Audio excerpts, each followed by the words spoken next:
Can't wait to hopefully get a lot more alumni in. I mean, you're talking about, I'm a big believer in being extremely thankful and grateful for the people that came before you that helped set the standard of what the football program is supposed to be like. And so 25 years ago, Coach Schnellenberger, coming up with an idea to start a football program here is really cool. And so, I just want to honor those, everybody from the past, coaching staff, players, everybody that had their fingerprint on the program, and just be a competitive football team that plays football the right way with the brand of football they're proud to watch. One of the things that I've noticed through the years is how important the summer is for conditioning, working out, team chemistry, and those kind of things. And something that has been a stumbling block for us in the past is not having a quarterback or a named quarterback, starter, leader over the summer, with starting new quarterbacks in a quarterback battle going into camp. How has that been for you this summer to have a known leader and to have somebody helping lead practice? Yeah, I mean, I've said it before. I got a saying that I say that the team goes as we go, and that's talking to the quarterback. And so having Caden here has been huge because he's a vocal leader. Guys trust him. He's one of the first people in the door, the last one to leave. Does everything right. He's a pro. When I say he's a pro, he takes care of his body. He sleeps enough, puts in the right calories, does the right mobility. In the training room for prehab, rehab, everything that goes with it. And so when you have a guy that lives it and breathes it, and he is the quarterback, I think that helps you go a long way. And so having him here has been just massive, and us coaches go on vacation for a few weeks in July, and so you got to have somebody here other than the strength coach that has a voice. And when you can have a player-led team with a guy like Caden, I think it speaks volumes to hopefully where we're going here as a football program. Open it up. Coach, how would you assess day one? I thought it was a good day. Again, my chief of staff hit me that maybe it's like a huge heat wave going through Florida. It's one of the hottest days we've had in a while. So extremely proud of us pushing through. That first couple days is usually some of the toughest, just because you're in good shape. You can run, hundreds all day, back and forth shuttles all day, but that football conditioning is a little bit different. Especially, defensively and offensively when you're going some tempo offense, and so defense has to get lined up, offense has to get lined up, and so you're playing more at a rapid fire pace. But extremely proud of it. On my field with the ones and twos, we protected the football. We had no turnovers, which is always positive. But then we also had some really good plays in the defensive end. One of my favorite plays today, Wendell Fillard made a huge play on breaking on a ball and breaking down a first down. So I thought guys flew around. I thought we executed at a high level. Clearly I'll watch the tape and there'll be some stuff to clean up. But as far as effort, attitude, knowing where to go, all those good things, I thought it was a great day one. How has the install of this offense gone this offseason, especially when you compare it to, previous offenses that you've coached? Yeah, I think, you go in with what you want to do kind of in the spring, and then your installs flip a little bit whenever you get to fall because you find out what you're good at. And so it's maybe some stuff that you were going to put in on day 4 or day 5 install. We bumped that to day 1 because the quarterback's comfortable with it. Our players are better at those particular concepts or run schemes, whatever the case may be. And so it's changed. So if you look at installs 1 through 9 from spring ball, they're not the same as they are in fall camp, and we got to adapt to our personnel. We got to put our guys in the best situation to be successful. And there were some plays that I was really, really good at Texas Tech the last 3 years that we just aren't quite as good at here.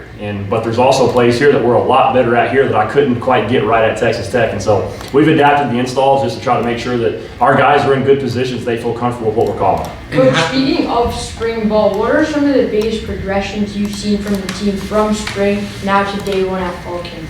Yeah, buy-in, number 1.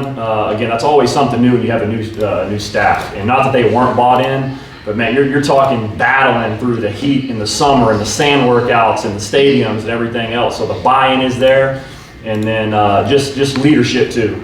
I feel like now we've got those 7-8 leaders that are kind of the voice of the locker room, if you will. That are kind of the ones that are trying to lead the charge. Because I'm a big believer, it's got to be a player-led team. It can't be a coach-led team. And those guys have done an extremely good job at that. And then just comfortability too. Now we're all a lot more comfortable with each other. People kind of know how we operate. And so when you can just start to get some familiarity, some continuity going, everybody gels better, and it's a good thing. Who are some of your leaders, Coach, that come to mind immediately? Yeah, I'll start with the first 2 that I took to Media Day with me, American Media Days, and Caden Belkamp. Clearly, we talked about him, and Bryce Langston, kind of a veteran guy that's been around. You got Alex Atkavich, another veteran presence who's been through a lot here the last few years. You got Duda Rogers, a new transfer guy for us, Tyler Stolsky, CJ Doggett, Wendell Fillard, the other guy that's been around the block, Easton Messer on the offensive side of the ball. Those are just a few guys, and we've got more. But just off the top of my head, those are some guys that you see. Because when you're looking at leadership, you do have your lead by example, so you like to see guys that are doing the right things. But you also have to have the guys that can be vocal and bring their teammates along, and there's multiple facets of the way to do that. Sometimes you got to yell and kind of get on them a little bit. Other times you put your arm around them, and our guys some of those guys right there have done a really good job of helping me with that. Coach, obviously in your career you've been known for your offensive expertise. Now, as the head coach of a program, you've had to kind of get to know the defensive side of the ball a little bit. And how has that kind of been for you as a coach? What's the learning curve been like for that, kind of getting to learn the defense a little bit? Yeah, I mean, you clearly I know some defense because I got to scheme it up all the time. It's more just getting the verbiage down to what Coach Dewhurst is doing. You know what I mean? And really learning their terminology, because that's one thing that us coaches, I think it's funny when you go back in time and you look at who invented football and how they started the language and how like receivers are named this letter and all this stuff. And there's a million words for the same exact call, you know? And so you kind of got to adapt on that, because he's like, hey, I call this blank. Well, I'm like, man, I've called this for 13 years. So I got to flip my mind to say it's like this now. But as far as like learning, you know, who fits in gaps, what coverage is what, all those things. I mean, I've got clearly a good knowledge on that. It's more just learning their verbiage and how they teach the techniques and some stuff like that more than anything else. Mm-hmm. And what would need to happen this year? You know, first year as this program, you're inheriting a situation that hasn't seen a bowl game in quite a long time. What would need to happen this year as a positive first step that you think? Yeah, I mean, you know, clearly we got to start getting regularly back to bowl games here. I mean, to me, there's no excuse not to have that on a yearly basis. And then, you know, clearly if you can build on some stuff like that, you got to start competing for the conference championship. We just got to, you know, it's kind of funny. College football, when you go look at the teams that like played in the conference championship, played in the CFP, you got to stay healthy, number one. The ball's got to bounce your way, and you just got to play good complementary football. You know, you're going to have some games where it's 50 to 52, and then you're going to have some games where it's 10 to 7. You know, and you got to be able to navigate the ups and downs of college football, which is what I tell my team all the time. Because it's not always going to be pretty, you know. And so we've got to come together as a team, as a family, and feed off each other, knowing that the other side of the ball is not going to be perfect every day. Do you feel any sort of pressure knowing that you're spearheading a potential turnaround of this program? I wouldn't call it pressure. I mean, I got the best job in the world. I mean, I'm so fired up every single day. I get to come in here and come to work. I mean, I wake up and I'm ready. You know, I love college football. I love being around my guys. I love being around my staff. I mean, I have such a blast every single day. And so I don't really feel that pressure. You know, whenever ball's about to be kicked off against Maryland, there may be a little bit more. But right now, I mean, I'm just fired up to be here and be the Haggerty family head football coach here at FAU and putting our best foot forward every day. Coach, we spoke a little bit during the American Media Days, and I thought you did an outstanding job with your media run. Great ambassador for the FAU program. How does it feel to just be back to football? It's unbelievable. I mean, just getting back on the grass with your guys, there's nothing like it. I mean, it's so much fun. I mean, we had our first, welcome back yesterday, and you have all your meetings you kind of got to run through, and then you get to your football stuff, and I mean, I'm like giddy up there. You know, I feel like I'm my 6-year-old kid who's antsy to open up the Christmas presents on Christmas. Like, and that's really, truly what it felt like. And I'm just fired up. Again, it's here. I'm glad we got a month before we play, but just being back out there with your guys and getting your staff and just trying to get back into that routine of constant football, there's nothing like it. Coach, you mentioned some of the leaders earlier in the press conference, but were there any players that really impressed you on day one in specific today? Yeah, offensively, I'd say Asad Wasim. He had some huge plays for us. I mean, I know he had a couple touchdowns there late in practice. Thought he looked really good. I saw Wilkie Denard come off the edge a couple times and really get after the quarterback. Again, Wendell had a really nice day on the defensive side of the ball. Jamari Sands popped probably a big run. Don't know if he got quite a touchdown, but I'd say it's at least a 30-plus yard explosive run. That's just to name a few off the top of my head. They asked you about, you know, getting back to just the football. When you stepped out there today, knowing that you're a month away from the season, did it feel different as the head guy as opposed to being the OC? It really didn't, to be honest with you. I mean, I go out there and I've got kind of my routine, and I try to walk out with my chief of staff every day, and he let me down on that today, but I kind of got my routine as I go. And you just go out there and you just know, like, hey, I'm hitting the grass. It's blank o'clock. We're going to do this and that first, and we're going to here, and you're going to that, and you're going to this. The fun part for me is being able to really dive in and go to the defensive side of the ball for ball security takeaway circuit. Go to the defense, go to the special teams, and watch all of our guys do special teams. And it was fun for me. Like, we have 6 brand new, veteran, older transfer defensive backs. And so being able to watch those guys move around with a helmet on and get to know those guys a little bit and to love on them and tell them they're doing a good job for really not going through this process with this coaching staff and with this football team. But I wouldn't say it felt different. Again, I do think there'll probably be a little bit of different vibe hit me a little bit whenever I'm making that first 4th and 1 call or whatever the case may be against Maryland. But right now I'm running with it, and it'll be different when I go watch the film here in a minute and I'm watching both sides of the ball and I'm grading both sides of the ball as well as special teams. I think that's maybe where it'll hit me a little bit more. But right now I'm just fired up to be here, be out there with the guys. Coach, what's the main identity you want for your team this season? Yeah, I want us to be aggressive and attack and not worry about the small things. I mean, attack's a word we use all the time. Like, attack everything you do. So we're going to attack the walkthrough, we're going to attack special teams walkthrough, attack the stretch, attack ball security circuit, attack fast start. And we just want to attack everything that we do. And so being aggressive and that aggressive mindset, I've been instilling it in my coaches from day one, because that's how I feel like we can separate ourselves from a lot of people, is being aggressive and having that attack mindset. And what position group do you think could surprise people this year?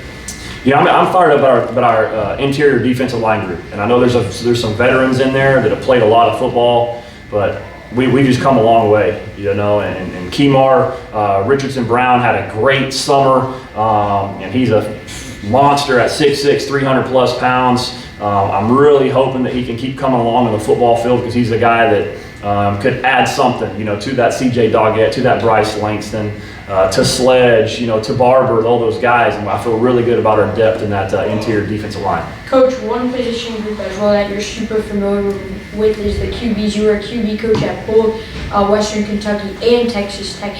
Obviously we expect Caden to be the week 1 starter, but can you talk about the whole of the QB room and anything you saw from all the QBs, not just Caden today? Yeah, I mean, it's kind of, to be honest with you, we're kind of having like a 5-man battle kind of right now a little bit, going through these next few days especially. We were able to bring in a guy that wasn't here in the spring, and Zach Gibson, who's played a ton of football, older veteran presence. But I didn't just throw him over there with the 2s today, because he's never played a snap of football for FAU yet. So he went over there with the 3s and 4s to get some reps, and I'm excited to see what he put on tape today as well. But between, like I said, Zach and Carson Kruger and Mike Valentino and Kason Wiseman and Jordan Magwood, I mean, we're going to battle those guys out, and I thought they all did some good stuff. Again, I know on my side, Kason and Mag took care of the football today, which is a huge positive, playing the quarterback position. But at the same time, there were some areas where I thought they struggled, and I got to coach them up better and get them going too. You mentioned that they're going to all battle. What's going to separate one of them? What are you looking for one of them to separate themselves to be that starter?